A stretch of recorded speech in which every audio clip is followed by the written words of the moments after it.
শুধুমাত্র একটি ইবাদত যেটা আল্লাহ পাক কাছে ডাকে নিয়ে সরাসরি হাদিয়ে দিয়েছে, বলেন না সুবহানাল্লাহ। সেটা কি মনে আছে? নামাজ। এই তো, সেটা হচ্ছে নামাজ। মেরাজের 1 নম্বর শিক্ষা হচ্ছে যে কি বিশ্বাস করা, দ্বিতীয় নম্বর হচ্ছে নামাজ। 5 ওয়াক্ত নামাজ আমাদেরকে ছাড়া যাবে না। তো সেখানে গিয়ে হযরত রাসূলুল্লাহ সাল্লাল্লাহু আলাইহি ওয়াসাল্লাম জাহান্নাম দেখেছেন, জান্নাত দেখেছেন, জান্নাতের হুর গিলমান দেখেছেন এবং জাহান্নামীদের বিভিন্ন শাস্তিও আল্লাহ রাব্বুল আলামিন তাকে দেখিয়েছেন। তো একটা হাদিস আল্লাহ রাসূল সাল্লাল্লাহু আলাইহি ওয়াসাল্লাম আবু দাউদ শরীফের মধ্যে বলেন, আবু দাউদ শরীফের 4878 নম্বর হাদিস, হাদিসটা সহিহ। আল্লাহ রাসূল সাল্লাল্লাহু আলাইহি ওয়াসাল্লাম বলেন, লাম্মা উরজা বি মারারতু বিকাউমিন লাহুম আযফারুন মিন নুহাস ইয়াখমিশুনা বুজুহাহুম ওয়া সুদুরহুম। আল্লাহ রাসূল বলেন যে আমরা একটা কওমের পাশ দিয়ে যাইতেছিলাম, একটা কওমের পাশ দিয়ে কি করতেছিলাম? যাইতেছিলাম। তো যাইতে দেখি যে তাদের আঙ্গুলগুলার মধ্যে নখগুলি হচ্ছে তামার। কিসের? তামার। তো এই নখগুলা তামার হওয়ার কারণে বুজুহাহুম ওয়া সুদুরহুম, তাদের চেহারাগুলি আশ্রাইতেছে। কি করতেছে? যেটাকে আমরা হাসর বলি। কি বলি? হাসর। এই হাসর, মুখে একবার হাসর দিচ্ছে, আবার সুদুরহুম, তাদের বুকেও কি করতেছে? হাসর দিচ্ছে। ফাকুলতু ইয়া জিবরাইল, রাসূলুল্লাহ সাল্লাল্লাহু আলাইহি ওয়াসাল্লাম জিবরাইলকে বললেন, নো ভাই জিবরাইল, এদের কি কারণে এরকম হচ্ছে? এরা কেন এরকম করতেছে? হযরত জিবরাইল আলাইহিস সালাতু ওয়াস সালাম বলেন, এরা এই সমস্ত লোক যারা দুনিয়ার মধ্যে মানুষের গীবত করত। দুনিয়ার মধ্যে মানুষের কি করত?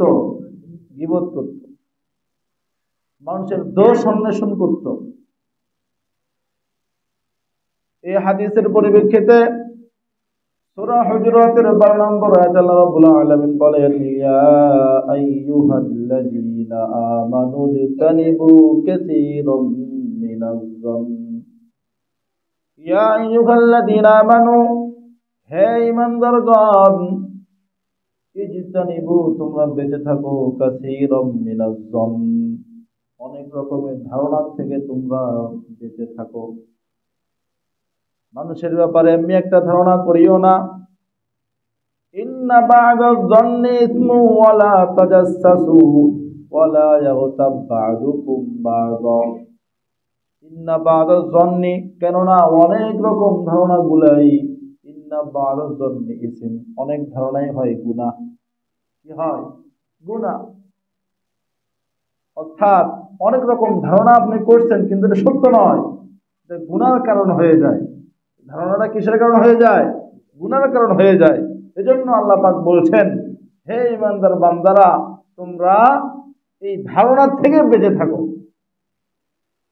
গীবত তো দূরের কথা, আল্লাহ পাক বলছেন যে এই যে অনুমান করবা, ধারণা করবা, প্রথমেই স্টপ লাগায় দাও। এই মানুষদের ব্যাপারে তুমি ধারণাও করিও না। আমরা সূরা নূরের ভিতরে শুনেছিলাম যে মানুষদের ব্যাপারে ভালো ধারণা রাখতে হবে। কি করতে হবে? সুধারণা রাখতে হবে। প্রত্যেকটা মুসলমানের ব্যাপারে আপনাকে ভালো ধারণা রাখতে হবে। সে হইতে পারে গুনাহগার, কিন্তু সে ঈমানের কারণে দামি। কিসের কারণে দামি? ঈমানের কারণে দামি। এখানে একটা কথা বললেই নয়, অনেকেই অকপটে বলে ফেলায় যে মুসলমানের চাইতে হিন্দুরাই ভালো আছে, বলে না, নাউযুবিল্লাহ, বলে কি না? কিন্তু এইটা একদম গুনাহগারের কথা, এইটা বলা যাবে না। কারণ একজন মুমিন সে যত গুনাহগারই হোক না কেন, তার ঈমান আছে। কি আছে? ঈমান আছে। আর ঈমানটা কেমন? আল্লাহ রাসূল সাল্লাল্লাহু আলাইহি ওয়াসাল্লাম হাদিসের ভিতরে বলেছেন, যদি কারো যাররা পরিমাণ ঈমান থেকে থাকে তাহলেও সে জান্নাতে একদিন না একদিন প্রবেশ করবে। না সুবহানাল্লাহ। শুধু তাই নয়, আল্লাহর রাসূল বলেন সর্বশেষ যে জান্নাতে যাবে, আল্লাহর রাসূল বলেন সেই জান্নাতি ব্যক্তি এরকম দুনিয়ার মতো 10টা দুনিয়ার মতো জান্নাত পেয়ে যাবে। সুবহানাল্লাহ। এজন্য কোন সময় বিধর্মীদের চাইতে কখনো মুমিন খারাপ হতে পারে না। অবশ্যই অবশ্যই বিধর্মীদের চাইতে মুমিন উত্তম। বলেন না সুবহানাল্লাহ। এজন্য আল্লাহ পাক বলেন, হে ঈমানদারগণ, ইজতানিবু, তোমরা বেঁচে থাকো, কাসীরাম মিনাজ যন, এমনিতেই কুধারণার থেকে, ধারণাগুলোর থেকে তোমরা বেঁচে থাকো। ইন্না বা'দা যন্নি, কেননা অনেক ধারণাগুলাই গুনার কারণ হয়ে যায়। ওয়ালা তাজাসসু ওয়ালা ইয়াগতাব বা'দুকুম বা'দা, তোমরা একে অপরের দোষ অন্বেষণ করিও না। তুমি একে অপরের শুধুমাত্র মানুষের দোষ খুঁজে বেড়াইও না। হাদিসের ভিতরে আসছে, তোমরা আত্মসমালোচনা করো, নিজের দোষ ধরো, নিজের সমালোচনা করো, অন্যের সমালোচনা করতে যেও না। কারণ আল্লাহ পাক বলেন, আইয়ুহিব্বু আহাদুকুম আইয়াকুলা লাহমা আখিহি মাইতান ফাকারিহতুমু, আল্লাহ পাক বলেন, ও ঈমানদার বান্দারা, তোমরা কেউ কিন্তু পছন্দ করবে না তোমার মৃত্যু ভাইয়ের গোশত খাওয়া, তোমরা কেউ পছন্দ করবে না। আপনি কেন পছন্দ করব? আমরা কেউ আমাদের মৃত্যু ভাইয়ের গোশত খাওয়া পছন্দ করব না। এজন্য গীবত করা যাবে না। গীবতের অনেক রকম গুনাহ রয়েছে। আল্লাহর রাসূল সাল্লাল্লাহু আলাইহি ওয়াসাল্লাম গীবত থেকে বাঁচার কথা বলেছেন। শুধু তাই নয়, কোন মানুষের যদি দোষ আপনি গোপন রাখেন, কিয়ামতের দিন আল্লাহ পাক আপনার দোষ গোপন রাখবে। বলেন না সুবহানাল্লাহ। আল্লাহর রাসূল বলেন, মান সাতারা মুসলিমান সাতারাহুল্লাহু ফিদ দুনিয়া ওয়াল আখিরাহ, যদি কোন মুসলমানের দোষ গোপন রাখে, আল্লাহ রাব্বুল আলামিন, আল্লাহর রাসূল বলেন, কিয়ামতের দিন আল্লাহ তার সমস্ত দোষগুলি গোপন রেখে দিবেন। বলেন না সুবহানাল্লাহ। তাহলে কি গীবত করব? আমরা গীবত করব? মেরাজ থেকে শিক্ষা হলো গীবত করা যাবে না। আল্লাহর রাসূল নিজে দেখেছেন, যেগুলো যদি গীবত করে তার নখগুলো হবে তামার। কিসের হবে? তামার। আমি হাদিসের নাম্বার সহ বললাম। হাদিসের ভিতরে আসছে, তামার নখগুলো দিয়ে তার মুখগুলো চিরতে থাকবে, বুকগুলা চিরতে থাকবে। এই জন্য কোন মানুষের গীবত করা যাবে না। শুধু তাই না, সূরা হুজুরাতে এই আয়াতের আগের আয়াত 11 নম্বর আয়াতে আল্লাহ পাক বলেন, ইয়া আইয়ুহাল্লাযীনা আমানু লা ইয়াসখার কওমুম মিন কওমিন আসা আন ইয়াকুনু খায়রাম মিনহুম। আল্লাহ পাক রব্বুল আলামিন বলেন, হে ঈমানদার বান্দাগণ, ইয়া আইয়ুহাল্লাযীনা আমানু লা ইয়াসখার কওমুম মিন কওমিন, তোমরা কোন গোত্রকে খারাপ মনে করিও না, উপহাস করিও না, বিদ্রূপ করিও না। কেননা যাকে তোমরা বিদ্রুপ করতেছো সেই তোমাদের চাইতে উত্তম হতে পারে। কথা বলেন ঠিক কিনা? এরপর আল্লাহ রাসূল সাল্লাল্লাহু আলাইহি ওয়াসাল্লাম আল্লাহ পাক আরো বলেন, নারীদের ভিতরে গুণটা বেশি থাকার কারণে আল্লাহ রাব্বুল আলামিন সরাসরি নারীদেরকে উল্লেখ করে বলেন, ওয়ালা নিসাউম মিন নিসাইন আসা আইয়াকুনু খায়রাম মিনহুন, ও মহিলারা, তোমরা অন্য মহিলাকে ঠাট্টা বিদ্রুপ করিও না, উপহাস করিও না। কারণ যে ব্যক্তি এই ঠাট্টা বিদ্রুপ করতেছে তার চাইতে ওই মহিলা উত্তম হতে পারে। কথা বলেন ঠিক কিনা? এই জন্য আল্লাহ পাক বলেছেন এটা করা যাবে না। ওয়ালা তানাবাজু বিল আলকাব লা ইয়াসখার কওমুম মিন কওমিন আসা আন ইয়াকুনু খায়রাম মিনহুম ওয়ালা নিসাউম মিন নিসাইন আসা আন ইয়াকুননা খায়রাম মিনহুন ওয়ালা তালমিজু আনফুসাকুম, তোমরা মানুষের নিন্দা করিও না। কি করিও না? নিন্দা করিও না। ওয়ালা তানাবাজু বিল আলকাব, শুধু তাই নয়, সমাজের ভিতরে দেখা যায় অনেক মানুষের পিতামাতা কত সুন্দর করে আকিকা করে নাম রাখছে, কত সুন্দর নাম রাখছে, কিন্তু অনেক মানুষ তার নামটা বিকৃত করে ডাকে। কথা বলেন ঠিক কিনা? এমন নামে ডাকে যে নামে ডাকলে সে লজ্জা পায়। কথা বলেন ঠিক কিনা? নাম রাখছে আব্দুর রহমান, নাম রাখছে কত সুন্দর, বাপ মায় কত সুন্দর নাম রাখছে, আপনি বলেন হে বল্টু, হে সল্টু। আল্লাহ পাক বলছেন এটাও নিষেধ। ওয়ালা তানাবাজু বিল আলকাব, তোমরা খারাপ লোকবে কাউকে ডাকিও না। এজন্য কোন মানুষকে হায় প্রতিপন্ন করা যাবে না। যদি আপনি হায় প্রতিপন্ন করেন, মানুষের গীবত করেন, ছোট মনে করেন, বোঝা যাবে আপনার মনে অহংকার আছে। কথা বলেন ঠিক কিনা? আল্লাহ রাসূল সাল্লাল্লাহু আলাইহি ওয়াসাল্লাম আর এক হাদিসের ভিতরে বলেন লা ইয়াদখুলুল জান্নাহ, ওই ব্যক্তি জান্নাতে প্রবেশ করতে পারবে না মান কানা মিসকালা যাররাতিন মিন কিবর, যার অন্তরের মধ্যে মান কানা ফি কলবিহি, যার কলবের মধ্যে, যার অন্তরের মধ্যে মিসকালু যাররাতিন মিন কিবর, যাররা পরিমাণ অহংকার থাকে। বলেন না নাউযুবিল্লাহ। মিসকালু যাররাতিন মিন কিবর, কিবর তো এই অহংকার করা। কারো মনে যদি যাররা পরিমাণ, মিসকালু যাররা, যে যাররা পরিমাণ যদি কারো অন্তরের ভিতরে অহংকার থেকে থাকে, যে আমি হায়েক মেয়ে তুমকে, যদি এরকম কারো মনের ভিতরে থাকে, তাহলে এই ব্যক্তি কোথায় যাবে না? জান্নাতে যাবে। এই জন্য মেয়েরাজ থেকে শিক্ষা নিতে হবে।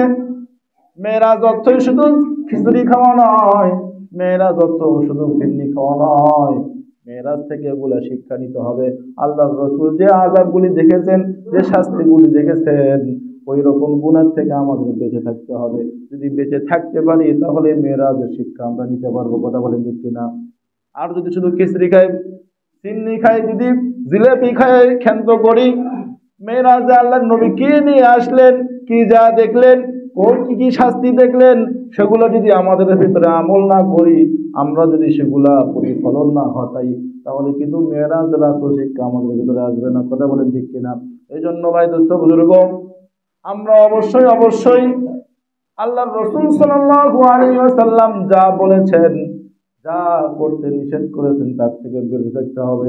আল্লাহ পাক বলেন ওয়া মা আতাকুমুর রাসূলু ফাখুযুহু ওয়া মা নাহাকুম আনহু ফান্তাহু, আমার রাসূল যা দেয় তা গ্রহণ করো, আর যা থেকে নিষেধ করে তা থেকে বিরত থাকো।